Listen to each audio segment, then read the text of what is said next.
these times.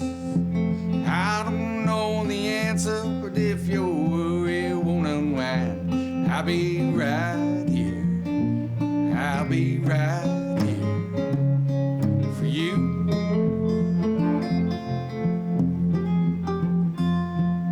If you're thinking that you're forgotten, the latest news is getting old. Perhaps you'd like a fortune on white paper enclosed in gold. I'll be right here. I'll be right here for you.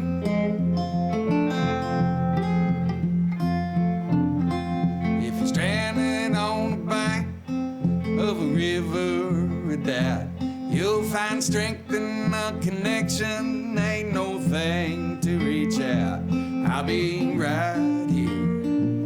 I'll be right here for you. I'll be right here. I'll be right here for you.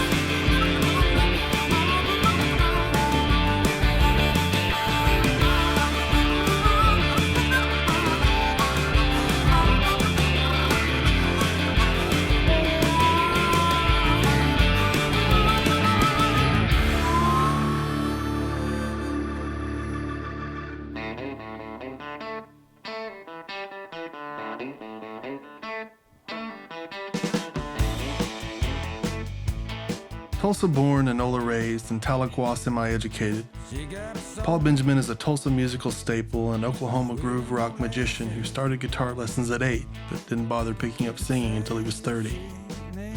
He's a capable band leader and sideman, guitar powerhouse. He's a cool guy. A laid-back interview, confident in his answers and only frequently bored with softball interview questions. He's philosophical and knowledgeable enough to jump into the deep end of the conversational pool. Ever since I was a kid, I just always loved music on the radio, and then I was gifted a record player at a very early age. My aunt gave me some hand-me-down records, Sly and the Family Stone, and some Steppenwolf. You know, I was a little kid growing up out in Inola, Oklahoma, and not really even in Inola, Oklahoma, like 3 miles outside on this little 10-acre farm. And I'd just be in my room all day listening to records, you know, over and over. And had a little plastic guitar. As soon as I was about 8 years old, my parents got me guitar lessons. And the only place in Inola that gave guitar lessons was a nice little lady from church, Leona McGee, and she taught piano most time and knew a few things about guitar and got me through the first couple of books. At a certain point, I really wanted to learn some rock and roll. She still thought that was kind of the devil's music, and you know, and so I got burned out on guitar and I quit it for a couple of years. And then about the time I turned 13, I was really interested in getting into it again. And her husband happened to be Daryl McGee, who was head of the music department at Rogers University. They used to have a music school there called the Hank Thompson School of Music, and you could get a 2-year degree in country music at that point in time. And he said, yeah, I know a guy that can maybe show him some rock and roll. Yeah, his name's Junior. And so for about a year and a half, I had my mind warped by the legendary Junior Brown, you know, on a weekly basis. It would be a different adventure every week. It really would. Like, I remember one time, he comes in and he's showing me this classic blues lick, this. And he's like, all right, boy, here's what I need out of you. I need you to scream like a real blues man. At the end of this lick, I want you to go, whoa! And he's turning it over to me, you know, and I'm 13 years old, right? So I'm at that voice change. So it's coming out, and he's like, louder. No, I can't hear you. Do it louder. My dad's kind of looking in the window, making sure I'm okay. Right. Yeah. It was. That's cool. It was, yeah. That's a hell of a way to learn, man. A lot of free-form instruction from his end. Yeah, it was an adventure, you know. And if you're a kid, just you know, this impressionable kid from Inola, Oklahoma, every week it was something wild. That's you know? cool. And he was really the guy that instilled in me the idea that you can take the rock and roll and you can take the country and you can take the jazzy stuff and all this stuff and you can mix it all into one thing and just play it all for people, because no matter what it is, it's all just music.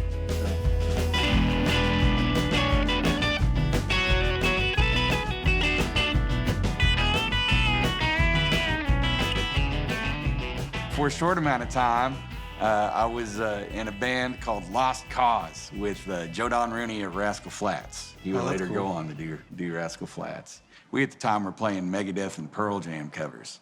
So Now, were you singing or just playing guitar? No, I was just playing guitar. Okay. Yeah. And when did you start singing? I didn't get into singing until really about the time I turned 30. I'd played guitar in a lot of bands and just really, you know, I never felt that I had like the most amazing voice or anything like that. And I just got into band after band after band where the singer would kind of, you know, have some issues or something like that, and just the whole thing would wreck.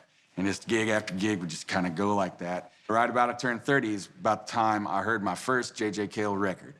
And when I heard that, I was just like, I can do that. I could sing like that.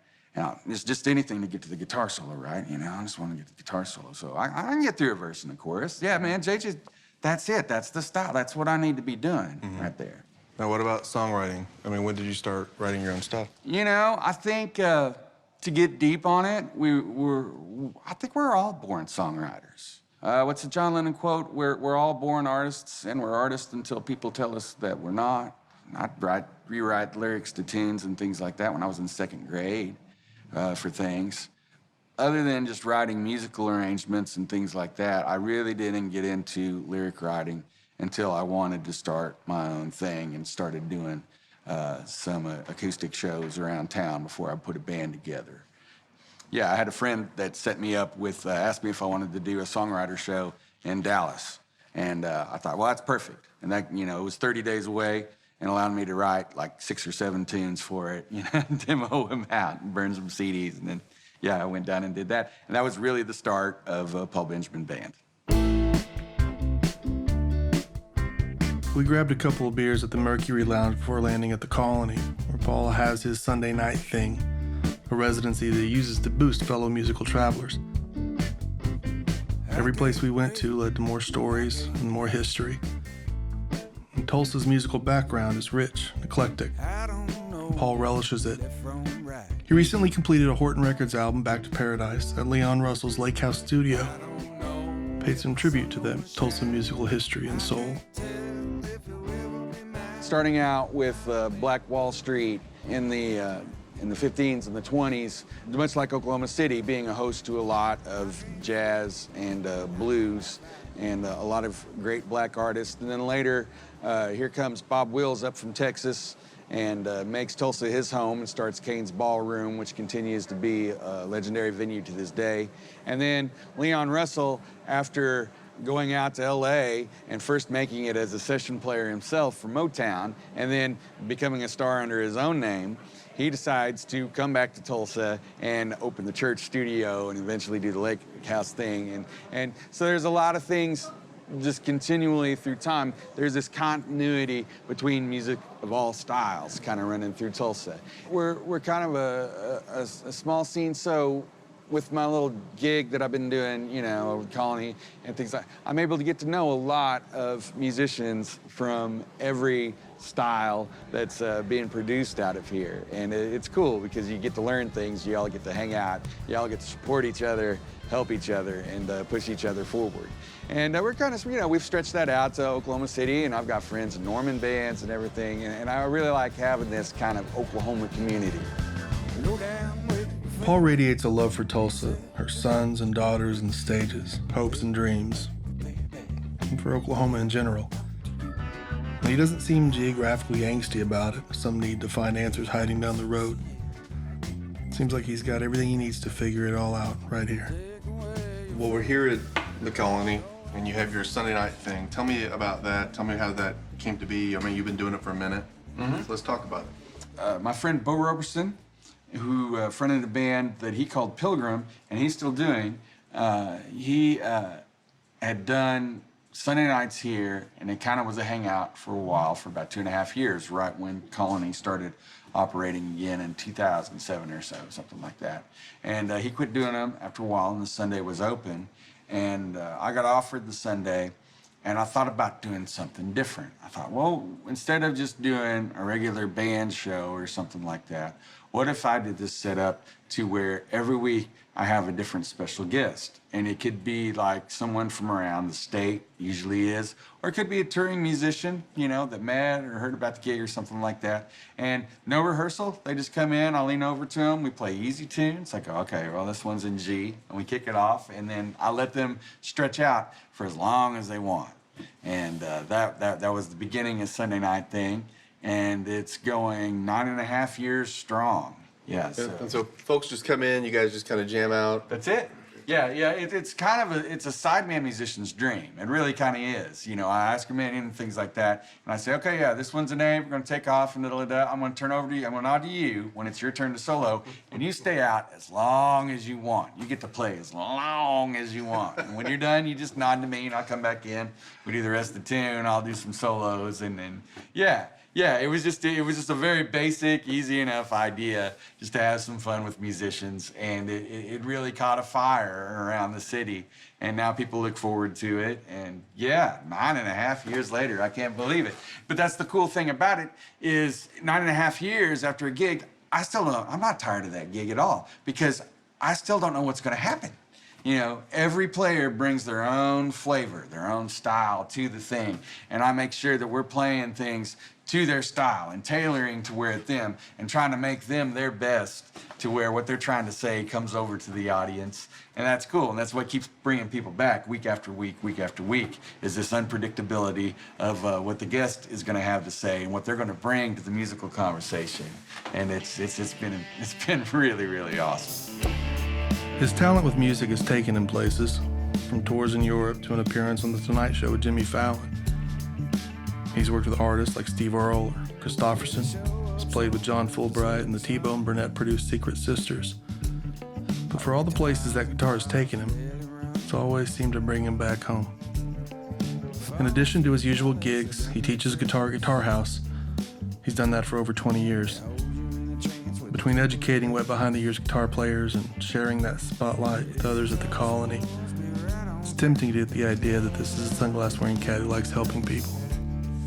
It's been a hell of a journey that you've been on. And a lot of times asking people about their experiences and about their history, you know, you can just look at like the release of an album or read it off like some sort of resume, which is kind of dry to me. To me, like the sum of your experiences is like a collection of moments. Tell me a moment that was a truly high point in your career and on this journey, and then tell me a low point if you feel comfortable in how you got past it. The low points are always there. And there are always those moments to where you play those shows to nobody, and that just happens to every band. And then you spend that drive home, just going over in your mind what you're doing, why you're doing it, why you decide to continue, you know, how much longer you feel like you can do it, yeah, and those things, and just, you know, that you really have to spend a lot of time reaffirming yourself, because it's really a tough business now for everybody involved. There have been a lot of high points in my career. Probably my favorite thing that I ever done is I did get to tour 3 weeks in France under my own name with the trio, and that was really cool, because you're there long enough, you get to really feel, you know, what it's like, what the other country's day-to-day life is, how people there interact, you know, some of their customs and things, and you get to play, you know, to a lot of really, really cool, appreciative music fans. Another high moment, I would assume, you've got an album that's coming out.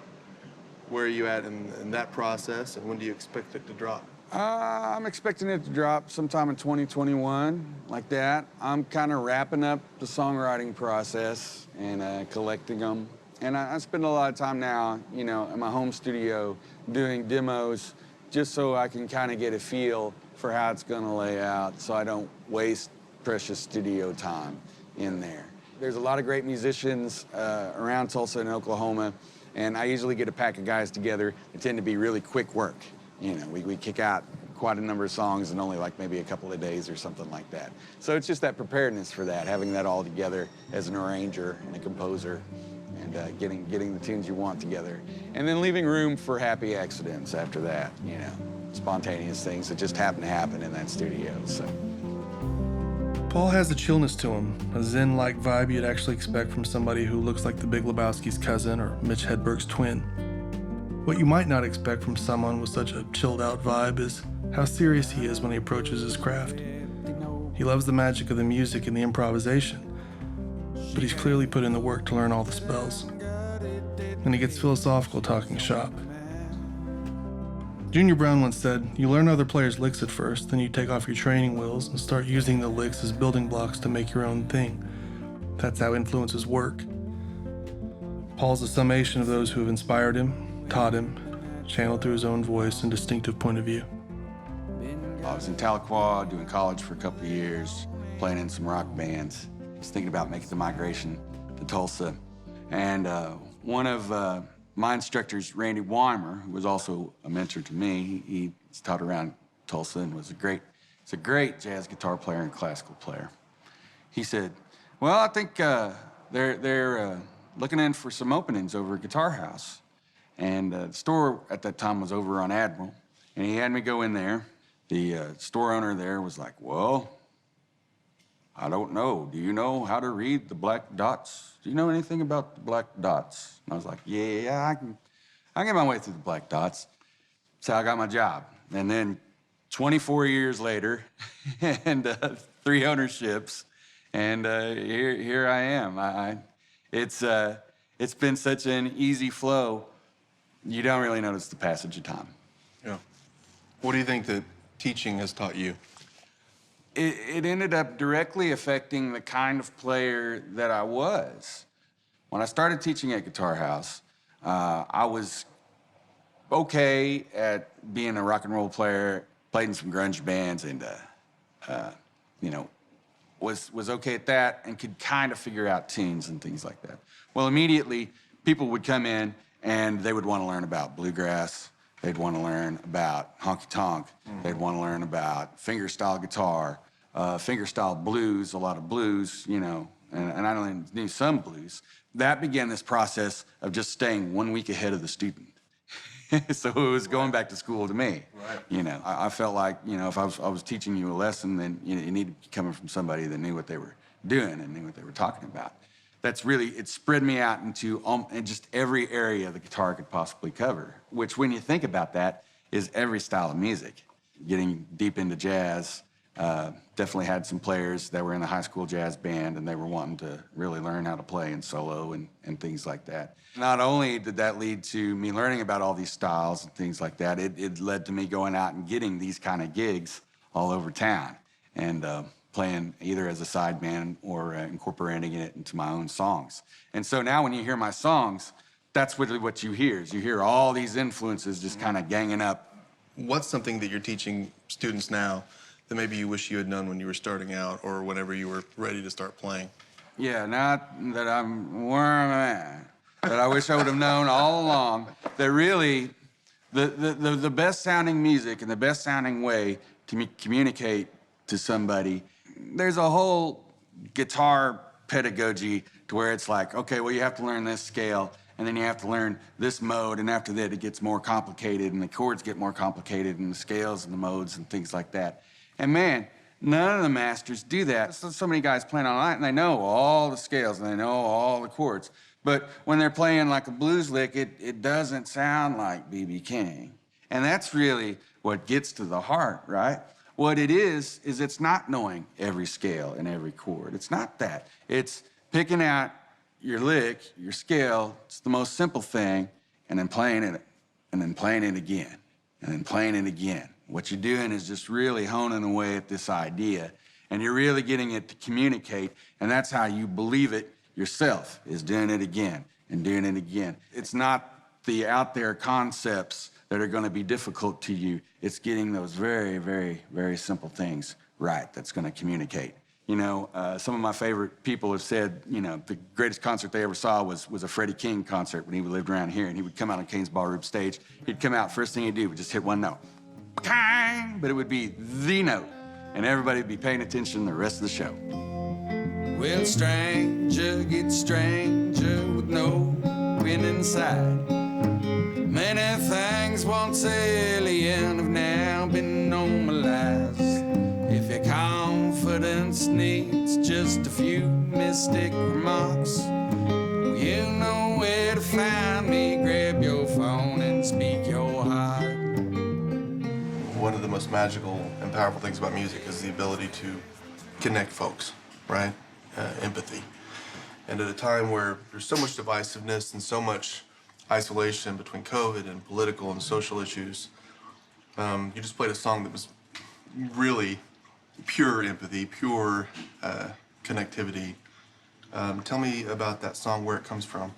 That tune, right as the COVID shutdown began, Philbrook had a series that they were going to do online songwriters, well, basically in a little cabin, an art cabin that they'd built out in their back property. I knew I was going down there, and then I got this idea for this tune, and it really didn't take that long to write. I probably spent about 45 minutes on it, maybe tops. It was really about what I was saying to all of the people in my life when COVID first started shutting down. It's like, you know, yeah, I don't know what's going on. No, I don't know, you know, all the facts or anything like that. But if you need something, just hit me up for anything like. I did it real quick, and I didn't have the lyrics memorized, and I printed them out real quick before the live stream from Philbrook Museum in Tulsa. Right after I did that tune, and I was packing up my guitar and heading out of the place, I get a text from John Fulbright, and he says, "Man, great song." John Fulbright's word is law to me, so we're good. We're friends, and so yeah, if John Fulbright's telling you that's a good song, well then you keep it in your set, and that's pretty much the end of the story right there. These days the truth can mean many things. I don't know what's tomorrow, but if you want to sing, I'll be right here. Some red letters scribed down in that old biblical book of Luke warn us that no prophet is accepted in his hometown. And it's hard to argue with the red letters, man. And maybe Benjamin isn't spouting an ancient faith, but he is pretty evangelical about preaching the eclectic gospel of a groovin' rock and roll. Accepted? Tulsa seems to like him just fine.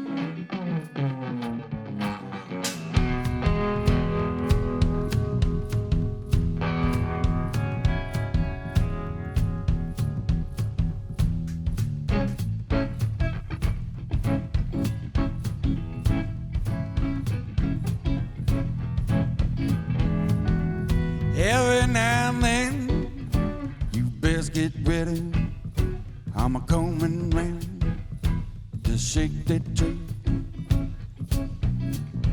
I can't help it, I want it so bad. That's something between you and me. Oh, right.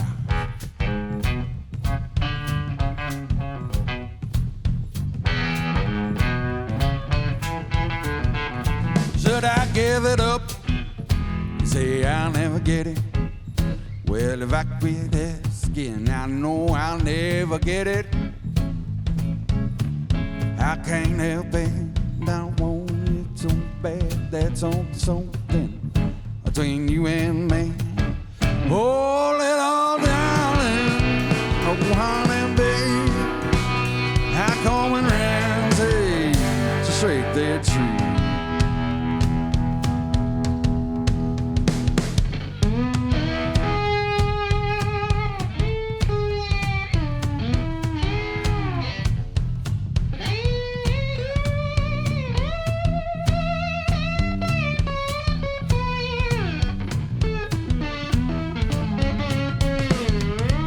Oh, little darling, what did I do? Been upside down ever since I set eyes on you. can't help it. Want it so bad that something between you and me. Oh, little darling, oh, honey, babe, I coming around, say, shake that tree. I need something falling down on me. I coming round, yeah, shake that tree.